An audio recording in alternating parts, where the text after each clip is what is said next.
नमस्ते, सत श्री अकाल, आदाब। कैसे हैं आप सब दोस्तों? मैं आपका वेलकम करती हूँ कॉमर्स हरिकेन्स पर।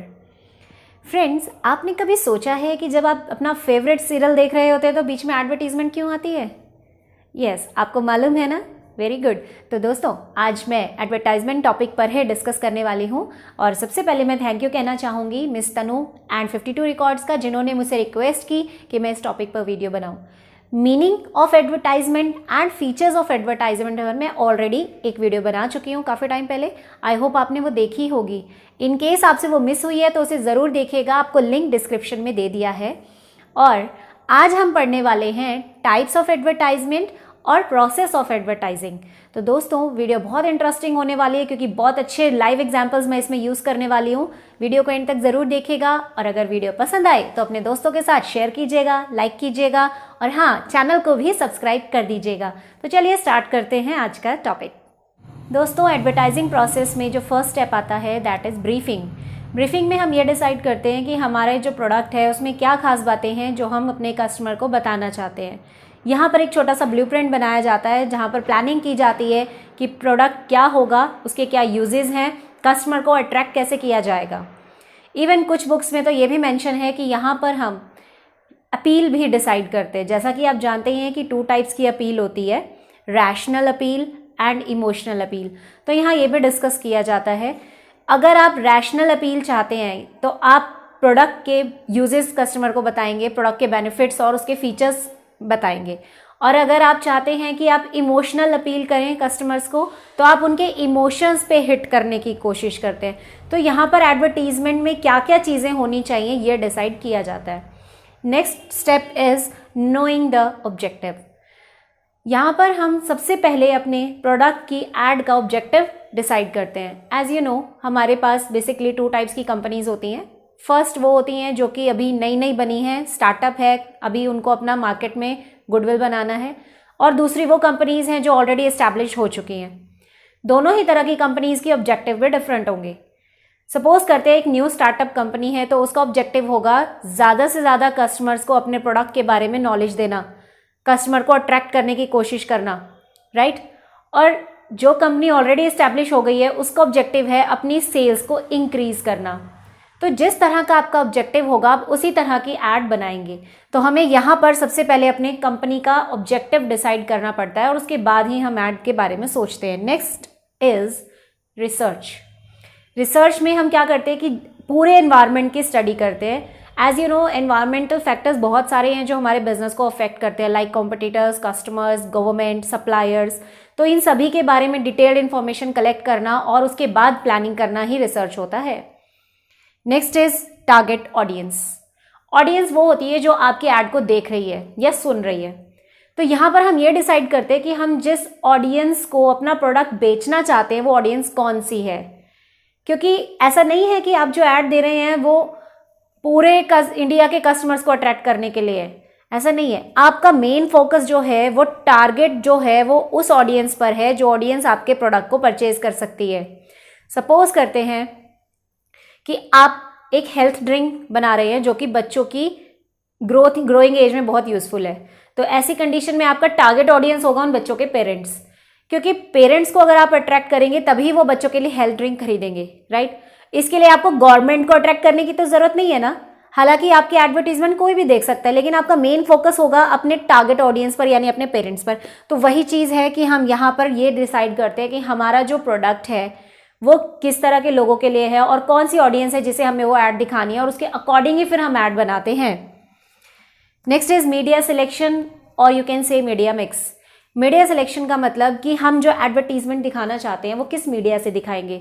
लाइक हम टेलीविज़न पर ऐड देना चाहते हैं, न्यूज़पेपर में, मैगजीन में या इंटरनेट पर, किस मीडिया के थ्रू हम कस्टमर अट्रैक्ट करना चाहते हैं, तो उसे कहा जाता है मीडिया की सिलेक्शन। और मीडिया मिक्स का मतलब क्या होता है कि ऐसा नहीं है कि हम अपनी एडवर्टीजमेंट सिर्फ टीवी पर दिखाते हैं या सिर्फ न्यूज़पेपर में दिखाते हैं। हम अपने advertisement newspaper, television, internet, radio, हर जगह शो करते हैं।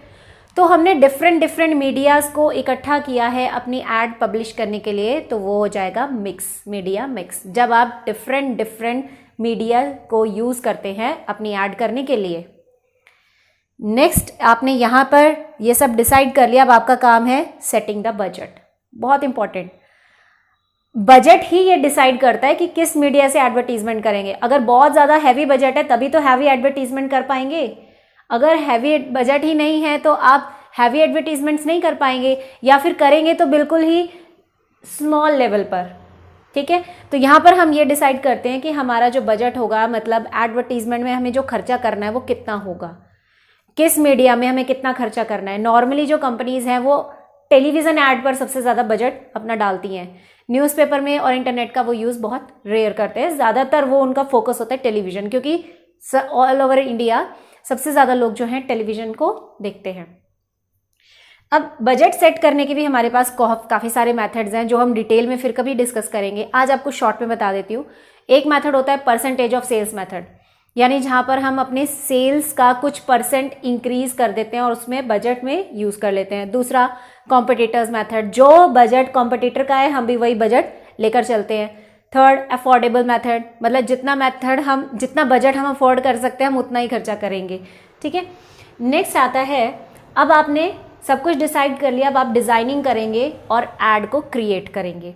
यहाँ पर आप ये डिसाइड करते हैं कि हमें क्या मैसेज देना है एडवर्टीजमेंट में, क्या स्लोगन होना चाहिए, टैगलाइन क्या होगी, मॉडल कौन होगा, ठीक है, और उसमें प्रोडक्ट के कौन से फीचर्स बताने हैं, लोगो क्या होगा, पिक्चर क्या होगी, कलर स्कीम, ये सारी चीज़ें डिसाइड की जाती हैं, यानी प्रोडक्ट को बनाया जाता है।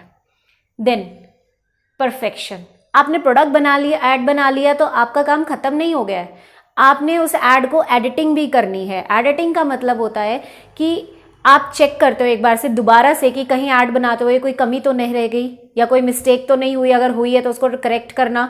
ठीक है, एक फाइनली उसको चेकिंग करना, दैट इज कॉल्ड परफेक्शन। जब आप सेटिस्फाई हो गए कि अब हमारी ऐड बिल्कुल ठीक बन चुकी है, अब टाइम आ गया है उस ऐड को पब्लिश करने का, लेकिन उससे पहले ये डिसाइड करना बहुत ज़रूरी है कि किस प्लेस पर हमें ऐड करनी है और किस टाइम हमें ऐड शो करनी है। ये बहुत इंपॉर्टेंट है। प्लेस का मतलब कि किस जगह पर आप ऐड दिखाना चाहते हो, टेलीविज़न में किस चैनल पर दिखाना चाहते हो, किस प्रोग्राम के बीच में दिखाना चाहते हो, या न्यूज़पेपर, कौन से न्यूज़पेपर में दिखाना चाहते हो, इंटरनेट की कौन सी वेबसाइट पर दिखाना चाहते हो, बोर्ड होर्डिंग कहाँ लगाना चाहते हो, ये सारी चीज़ें डिसाइड करना होता है प्लेस। और टाइम मतलब किस वक्त दिखाना है। हम ज़्यादातर अपनी एडवर्टीजमेंट उसी टाइम दिखाने की कोशिश करते हैं जिस टाइम पर हमारी ऑडियंस अवेलेबल है, हमारी टारगेट ऑडियंस अवेलेबल है। अदरवाइज आपका कंपनी जो एड कैंपेन है वो फेल हो जाएगा।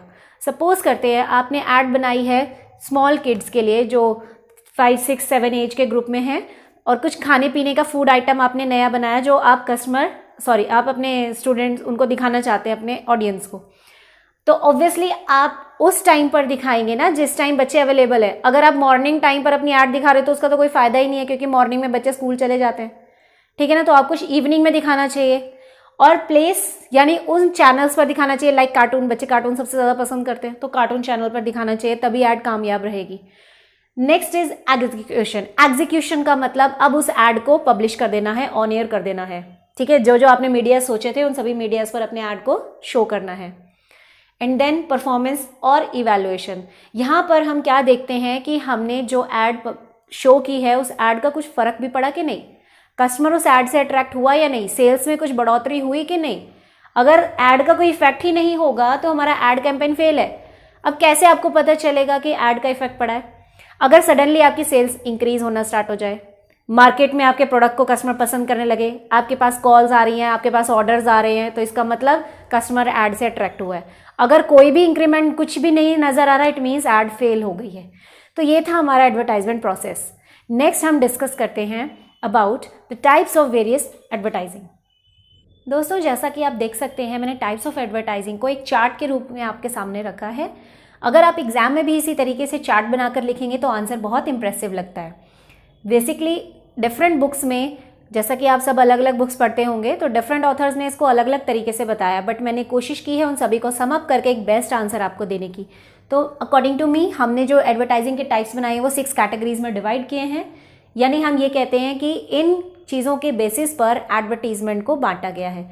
तो फर्स्ट बेस क्या है? On the basis of geographical area. Geographical area का मतलब कि हमारे कस्टमर जो हैं वो किस एरिया में रहते हैं, इंडिया के नक्शे में वो कहाँ रहते हैं। तो उसके बेसिस पर हमारे 3 तरह के एडवर्टीजमेंट होती हैं। लोकल एडवर्टीजमेंट मतलब ये सिर्फ लोकल एरियाज़ में की जाती है, मतलब सिर्फ एक स्टेट में या एक शहर में की जाती हैं, बाकी ऑल ओवर इंडिया इस प्रोडक्ट की ऐड नहीं की जाती। जैसे कि आपने देखा होगा लोकल न्यूज़पेपर्स होते हैं, लोकल चैनल्स होते हैं, केबल चैनल वगैरह, right. Next is national level. National level पे हम उन प्रोडक्ट्स की ऐड करते हैं जो नेशनल लेवल पे बिकते हैं, क्योंकि अगर हमारा कस्टमर ऑल ओवर इंडिया रह रहा है तो उसको हर जगह हमें टारगेट करना है, इसलिए ऑल ओवर इंडिया हम अपनी ऐड दिखाते हैं। जैसे कि आपने देखा होगा न्यूज़पेपर है द ट्रिब्यून, या फिर आप कोलगेट देख सकते हैं, तो ये ऐसे प्रोडक्ट्स हैं जो ऑल ओवर इंडिया बिकते हैं। Next is global. Global advertisement का मतलब ऐसी ऐड जो कि ग्लोबल बिकती है। ग्लोबल मतलब कि इंटरनेशनल लेवल पर भी इन ऐड को पब्लिश किया जाता है, क्योंकि काफ़ी ऐसे प्रोडक्ट्स हैं जो इंडिया के अलावा बाहर की कंट्रीज़ में भी बिकते हैं। जैसे कि हो गया आपका पेप्सी, कोका कोला, सैमसंग, ये ऐसे प्रोडक्ट्स हैं जो ऑल ओवर द वर्ल्ड बिकते हैं, तो ऑब्वियसली हर कस्टमर को अट्रैक्ट करने के लिए हमें अपनी ऐड ग्लोबली शो करनी पड़ेगी। नेक्स्ट जो कैटेगरी आती है that is on the basis of target audience. Target audience का मतलब जिस ऑडियंस को हम सामान बेचना चाहते हैं उसके बेसिस पर हमारी फर्स्ट ऐड जो है दैट इज़ कंज्यूमर एडवर्टीजमेंट। ये ऐड जो होती है ये सिर्फ कंज्यूमर्स के लिए की जाती है, मतलब ऐसे लोग जो कि डेली रूटीन में प्रोडक्ट्स खरीदते हैं। जैसे कि आप और मैं, हम कंज्यूमर्स हैं, जैसा कि हमने toothpaste, soap, detergent, washing powder, ये सारी चीज़ें हमने खरीदी, तो ये इस तरह के प्रोडक्ट्स के लिए जो ऐड की जाती है वो कंज्यूमर ऐड होती है।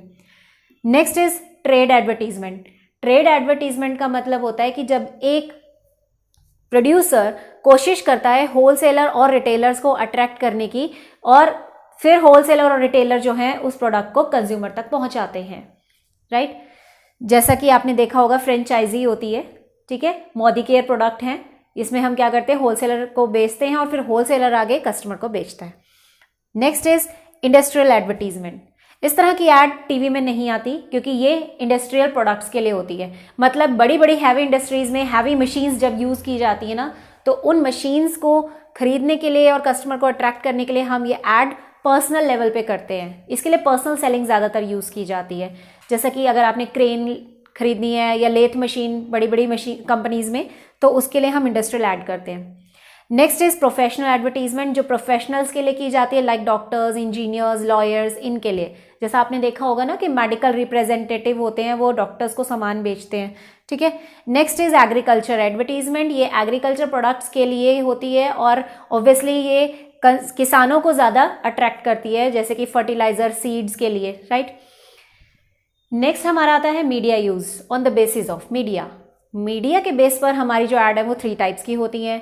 जैसे कि प्रिंट मीडिया, जहाँ पर हम अपनी ऐड जो है वो पब्लिश करते हैं रिटन फॉर्म में, जैसे कि न्यूज़पेपर में, मैगजीन्स में, ब्रोशर्स में, ठीक है।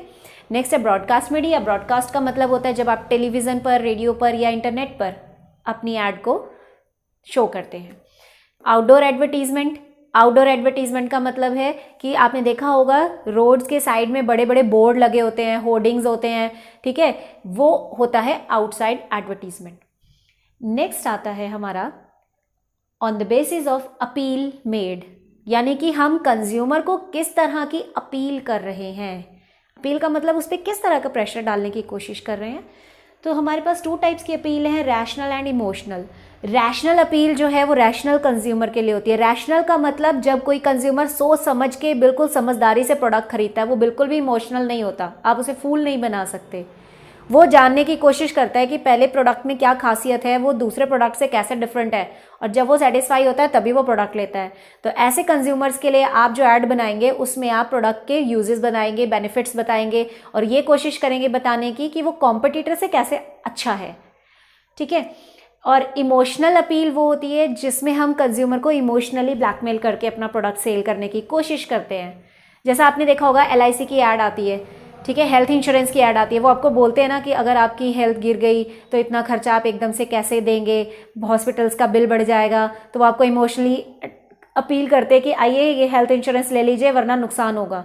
इसी तरह लाइफ इंश्योरेंस की ऐड में, तो ये सारा इमोशनल, जब आप इमोशंस को हिट करते हो ना तो उसे इमोशनल एडवर्टीजमेंट बोलते हैं। Next stage of product life cycle.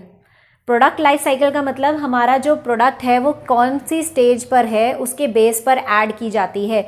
जैसा कि हमारे जो प्रोडक्ट है वो इस तरीके से होता है। मैं आपको थोड़ा इसका इंट्रो दे देती हूँ। जब हमारा प्रोडक्ट बिल्कुल मार्केट में आता है उसे हम बोलते हैं इनिशियल स्टेज, ठीक है। जब प्रोडक्ट धीरे धीरे उसकी सेल्स बढ़ने लगती है तो उसे हम कहते हैं ग्रोइंग स्टेज, ठीक है। उसके बाद जब वो एक लेवल पर आकर रुक जाती है ना उसकी सेल्स, उसे हम कहते हैं मैच्योरिटी, कि अब हमारा प्रोडक्ट मैच्योर हो चुका है। यहाँ पर वो ग्रोइंग कर रहा था क्योंकि देखो सेल्स बढ़ रही है। फिर धीरे धीरे एक लेवल ऐसा आता है जब सेल्स गिरनी शुरू हो जाती है, उसे हम बोलते हैं डिक्लाइन स्टेज, ठीक है। तो हमारा प्रोडक्ट कौन सी स्टेज पर है उसके बेसिस पर ऐड की जाती है। अगर हमारा प्रोडक्ट इनिशियल स्टेज पर है, यानी अभी वो मार्केट में बिल्कुल नया है, कंज्यूमर उसके बारे में नहीं जानता, तो हमें इंफॉर्मेटिव ऐड करनी पड़ती है जिसमें हम प्रोडक्ट की इंफॉर्मेशन प्रोवाइड करते हैं। नेक्स्ट है जब हमारे सेल्स धीरे धीरे बढ़ना शुरू हो जाती है या एक लेवल पर आकर वो मैच्योर हो जाता है, तो हम क्या करते हैं वहाँ पर परसुएसिव ऐड करने की कोशिश करते हैं। परसुएसिव का मतलब होता है थोड़ा सा ना दबाव डालना, कस्टमर को अट्रैक्ट करना कि आइए हमारी सेल्स की मतलब हमारा प्रोडक्ट परचेज कीजिए, क्योंकि हम अपने प्रोडक्ट को ग्रो करवाना चाहते हैं ना, सेल्स को इंक्रीज करना चाहते हैं, तो हम कंज्यूमर को अट्रैक्ट करने के लिए एड्स बनाना शुरू करते हैं। देन जब हमारी सेल्स धीरे धीरे गिरनी शुरू हो जाती हैं, क्योंकि एक लेवल के बाद सेल्स कम होती ही हैं, ठीक है, तो उसे हम कहते हैं डिक्लाइन स्टेज। अब ऐसे लेवल पर आने के बाद आप रिकॉल या रिमाइंडर ऐड कर सकते हो। इसका मतलब आप कंज्यूमर को ऐड दिखाकर ये शो करने की कोशिश करो कि भैया मेरा प्रोडक्ट अभी भी मार्केट में है, इस तरह का भी कोई प्रोडक्ट है मार्केट में, आओ खरीद लो, ठीक है। आप उसे रिमाइंड कराते हैं अपने प्रोडक्ट के बारे में। देन नेक्स्ट कैटेगरी आती है टाइमिंग ऑफ रिस्पॉन्स। आप कस्टमर का रिस्पॉन्स कैसा चाहते हैं उसकी बेस पर ऐड बनती है। तो फर्स्ट जो आता है इसमें that is primary and secondary advertisement. Primary advertisement का मतलब जब आपका प्रोडक्ट ना बिल्कुल नया है मार्केट में, ठीक है, कंज्यूमर आपके प्रोडक्ट के बारे में नहीं जानता है, एक नया स्टार्टअप है आपका, तब आप जो ऐड करते हो उसे प्राइमरी ऐड बोलते हैं, ठीक है। क्योंकि आप कस्टमर से कैसा रिस्पॉन्स चाहते हो कि वो आए आपका प्रोडक्ट एटलीस्ट वन टाइम तो यूज़ करके देखे, तभी तो वो सेटिस्फाई होगा जब वो यूज़ करेगा। एंड सेकेंडरी का मतलब आपका मार्केट में प्रोडक्ट इस्टेब्लिश हो चुका है, आपके कस्टमर्स बन चुके हैं, लेकिन अब आप अपनी सेल्स को बढ़ाना चाहते हो, तो उसके लिए जो आप ऐड करते हो उसे हम सेकेंडरी एडवर्टीजमेंट कहते हैं। Next is direct and indirect action. अगर आप चाहते हैं कि कस्टमर ऐड देखते ही तुरंत एक्शन में आए और आपका प्रोडक्ट खरीद ले, तो उसके लिए जो आप ऐड करते हैं उसे डायरेक्ट एक्शन ऐड कहते हैं। इसके लिए एक एग्जांपल लेते हैं। सपोज करते हैं उन्होंने ऐड में दिया है कि एक कूपन है, हफ्ते के अंदर आप ये प्रोडक्ट खरीदिए, कूपन निकलेगा तो हम आपको ये गिफ्ट देंगे। तो ऑब्वियसली कस्टमर को हफ्ते के अंदर ही सेल्स करवानी पड़ेगी आपकी, मतलब आपका प्रोडक्ट खरीदना पड़ेगा तभी उसको वो ऑफर मिलेगा, अदरवाइज नहीं मिलेगा, ठीक है ना। एंड इनडायरेक्ट एक्शन का मतलब जब आप चाहते हैं कि customer through out the year, मतलब पूरा साल आपका प्रोडक्ट खरीदता रहे और लॉन्ग टाइम तक आपका कस्टमर बना रहे, तो उसके लिए जो आप एड्स करते हैं उसे इनडायरेक्ट एक्शन ऐड कहते हैं। तो आई होप आपको दोनों कॉन्सेप्ट क्लियर हो गए ना दोस्तों। इसमें भी और भी बहुत से टॉपिक्स करने हैं, तो दोस्तों चैनल को सब्सक्राइब ज़रूर कर दीजिएगा और वीडियोस को देखते रहिएगा। Thank you, have a good day.